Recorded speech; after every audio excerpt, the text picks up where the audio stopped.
This is AM Agenda. Thanks for your company this morning. With me now, the Shadow Communications Minister, Jason Clare. Mr Clare, thanks for your time. First of all, this plan, Bill Shorten's confirmed to Sky News. It was reported by the SMH and Mark Kenny earlier as well. And this relates to this ambitious energy plan, the 50% of renewables by 2030. Can it be done? Well, of course it can be done. Under the current renewable energy target, we're going to exceed the targets that have been set in the past. We need to increase the amount of energy produced through renewable sources. This is an area of significant difference between the major parties. Labor thinks we need to invest more in renewable energy. Tony Abbott and the Liberals think we don't. He actually thinks that we should reduce the amount of investment in renewable energy. Most Australians get this. Most Australians think that renewable energy is the future, and you'll hear more about that from Bill Shorten and Mark Butler in just over an hour's time. Now, what sort of impact, though, are you concerned about the impact on traditional industries by expediting the increase of renewables in the economy as quickly as that in 15 years? Well, not if you do it properly, not if you work with all industries, not if you set a target and an implementation plan to do that.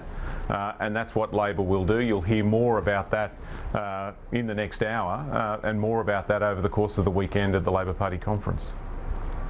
Indeed. Well, Jed Carney from the ACTU, she says that there will be an impact and that the transition has to be managed carefully, that probably there will be less of those jobs in down the track in terms of the traditional sectors. What Jed's saying is what I'm saying. You need a transition plan, and that's exactly what we will put in place as part of this under a Labor government. But the important point is this. Most Australians get it. We need to invest more in renewable energy, not less. This is an important part of the future. It's an important part of tackling climate change. Labor will invest more in renewable energy. The Liberal Party don't get it. They think that we should be reducing the amount of investment in renewable energy. And that's head in the sand stuff. It's as out of date as knighting Prince Philip. It's as out of touch as getting a helicopter from Melbourne to Geelong. And that's why the Liberal Party are out of touch with the Australian population on this issue. Mr Shorten says Labor won't be intimidated by ridiculous scare campaigns, but then he's gone on to say, reiterate, let me make this clear, Labor will not introduce a carbon tax. It looks like he's clearly spooked by recent history on it. Oh, look, I think history proves that the Australian people don't want a carbon tax. There won't be a carbon tax under a future Labor government. But Australians do want renewable energy, and they want us to increase the amount of renewable energy that we produce as a country, solar energy, wind energy, etc. And this is where the Liberal Party don't get it. Australians want more of this, not less, and Tony Abbott is boasting about reducing the amount of renewable energy being produced in Australia. As I said before, it just goes to show he's out of touch on this issue, as well as a lot of others. Jay Weatherill and Andrew Barr, the South Australian Premier and ACT Chief Minister, are both open to the prospect of an increase in the GST if there is parallel compensation, appropriate compensation for low to middle income earners. Should federal Labor be more open to this, I guess, at least open to considering the prospect of changing the goods and services tax, given comparative studies of our GST rate with other developed nations shows that we're very, very low compared to other like economies around the world. Well, Kieran, remember what this is all about. Tony Abbott obviously wants to increase the GST. He just doesn't have the guts to say it himself. He wants state premiers to come with the begging bowl looking for money, whether it's through a GST or something else. He ripped $80 billion out of health and education, and if you're a state premier desperately trying to fund hospitals and schools, you look for any way to do that.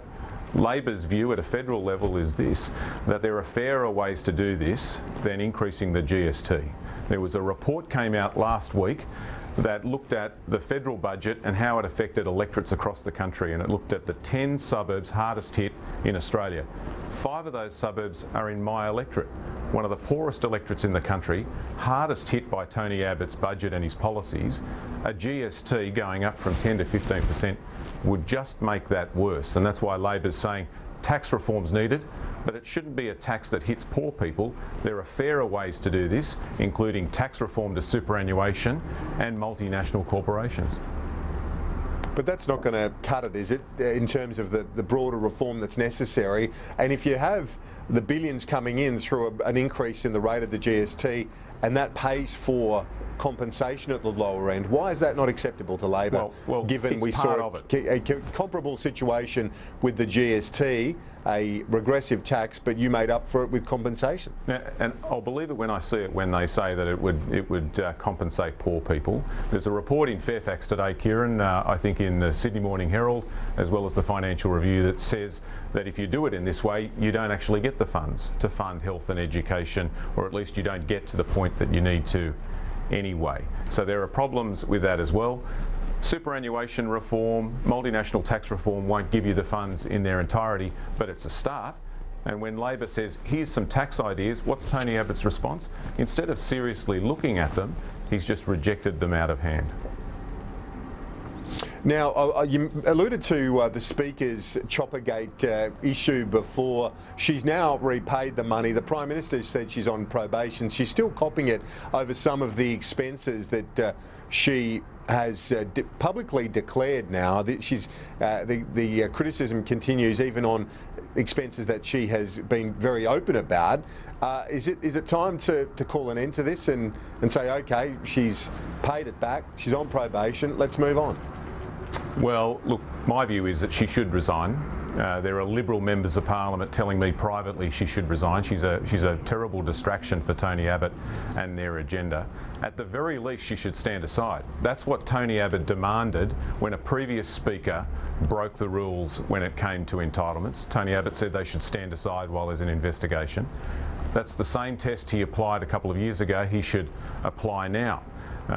If he fails to do that, it shows hypocrisy, it shows he's out of touch. The only two people in this country who think Bronwyn Bishop shouldn't resign are Bronwyn Bishop and Tony Abbott. I want to finish on a sad note. The death of Don Randall, quite a shock to have a Member of Parliament die so suddenly. It's very, very sad. Can I pass on my condolences to his wife and his kids and family and friends? Don was a good bloke, respected by politicians on both sides of Parliament.